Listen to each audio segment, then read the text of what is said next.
Miss Aida untuk subjek sejarah perkembangan bahasa Melayu. Hari ini kumpulan saya akan membentangkan tentang tugasan yang ketiga, yaitu yang bertajuk kajian lapangan cabaran penggunaan bahasa Melayu dalam komunikasi rasmi di institusi tempatan.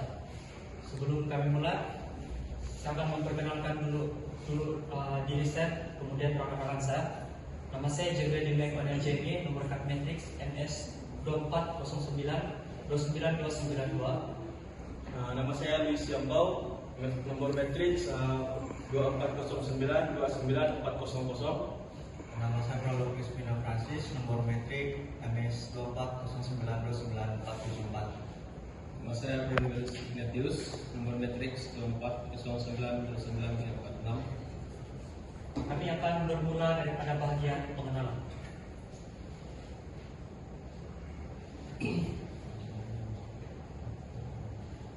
Sebagai pengenalan, bahasa Melayu ialah sebagai bahasa kebangsaan dan bahasa rasmi Malaysia seperti yang termaktub dalam perkara 152 Perlembagaan Persekutuan. Namun, penggunaannya dalam komunikasi rasmi masih menghadapi cabaran seperti pengaruh bahasa Inggris, penggunaan bahasa rojak, serta kurangnya kesadaran terhadap penggunaan bahasa yang betul.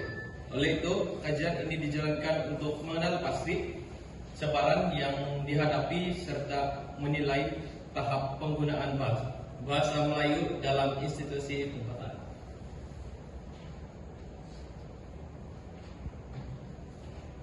Slide yang seterusnya, objektif. Itu ada 3. Objektif yang pertama yaitu mengenal pasti cabaran dalam penggunaan bahasa Melayu sebagai bahasa rasmi, termasuk isu bahasa rojak, pengaruh bahasa asing, dan tahap penguasaan bahasa. Objektif yang kedua, menganalisis tahap penggunaan bahasa Melayu dalam komunikasi rasmi berdasarkan maklum balas tembubual responden. Dan objektif yang terakhir, menilai kesadaran dan sikap individu terhadap kepentingan penggunaan bahasa yang betul dalam komunikasi rasmi.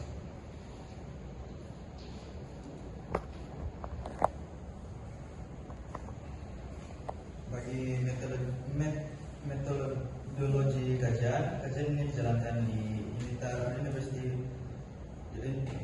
International University. Bahasa kita sesuai dan mudah akses kepada responden. Dari segi kajian, pengkaji menggunakan kaidah temu bahasa berstruktur. Kaidah ini dipilih karena ia membolehkan pengkaji mendapatkan maklumat yang lebih mendalam serta memberi ruang kepada responden untuk berfungsi pandangan secara bebas. Kajian ini melibatkan 2 orang responden yang dipilih melalui persampaian bertujuan, yaitu berdasarkan kesesuaian mereka dengan objektif kajian. Bagi proses pengumpulan data, pengkaji menyediakan soal tembubual, menetapkan masa dan tempat yang sesuai, serta menggunakan dopaman dan catatan semasa sesi tembubual dijalankan. Akhir sekali, data yang diperoleh dianalisis secara kualitatif melalui proses transkripsi dan mengenal pasti tema serta cara jawaban.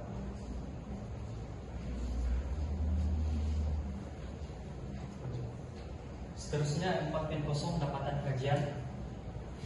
Hasil daripada soalan-soalan yang diajukan kepada responden, antara jawaban yang dianalisis adalah cabaran utama untuk mengetahuan bahasa Melayu adalah dominasi bahasa Inggris dalam dokumen rasmi dan pembentangan.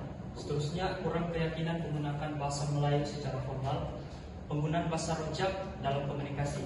Antara faktor yang menyumbang kepada cabaran berikut adalah pengaruh pendidikan dan bahan rujukan, kebanyakan berasaskan bahasa Inggris. Seterusnya, globalisasi dan keperluan profesional. Dan faktor yang ketiga, kurang kesadaran penggunaan bahasa Melayu dalam kalangan pelajar. Oke, dalam 5.0 perbincangan, analisis dapatan kami sudah seperti apa yang telah diterangkan oleh 4.0 tadi. Dominasi bahasa Inggris masih lebih tinggi berbanding bahasa Melayu dan kurang digunakan dalam konteks resmi, serta penggunaan bahasa Melayu masih kurang keyakinan terhadap bahasa, dan bahasa rojak masih diaplikasikan, dan perkara ini menyebabkan fenomena peralihan kode, yaitu bermaksud satu individu masih menggunakan dua bahasa dalam satu masa. Dan pada faktor utama, globalisasi dan bahan rujukan masih ditulis dan diterapkan menggunakan bahasa Inggris, dan persekitaran pendidikan yang profesional masih mengaplikasikan penggunaan bahasa Inggris. Oke, pada kaitan dasar bahasa pada perkara 152, Perlembagaan Persekutuan Malaysia menetapkan bahasa Melayu sebagai bahasa kebangsaan, dan Akta Kebangsaan 1963 masih menegaskan penggunaan dalam urusan rasmi, tetapi dapatan kajian masih menunjukkan wujud jurang dasar antara penggunaan bahasa Melayu dengan bahasa Inggris. Oke, next. Seterusnya kita beralih kepada 6.0 cadangan. Antara cadangan untuk mengekang cabaran ini adalah mengadakan kursus dan backhand bahasa Melayu. Seterusnya kita harus meningkatkan penguasaan istilah seperti kosakata bahasa Melayu. Seterusnya menetapkan garis panduan penggunaan bahasa. Pelajar juga hendaklah menggunakan bahasa Melayu dalam semua urusan rasmi. Yang kelima, menjalankan kampanye kesadaran. Seterusnya yang keenam, menggalakkan penggunaan bahasa Melayu dalam semua bidang. Dan yang terakhir, harus ada kerjasama daripada semua pihak, termasuk di institusi, antara individu dan menteri sekali, sektor kerajaan. Kita di bahagian yang terakhir, kesimpulan. Bahasa Melayu sememangnya masih menghadapi cabaran, antaranya adalah seperti pengaruh bahasa Inggris, bahasa rojak, dan kurang penguasaan istilah.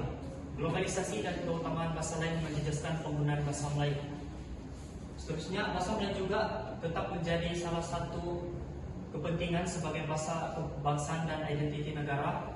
Usaha yang berterusan, latihan, penguatan dasar, dan kesadaran semua pihak amat diperlukan untuk mengatasi cabaran ini. Dan yang penting sekali, kejayaan untuk mencapai merealisasikan semua cadangan berikut adalah bergantung kepada komitmen semua pihak dalam kehidupan seharian dan urusan rasmi.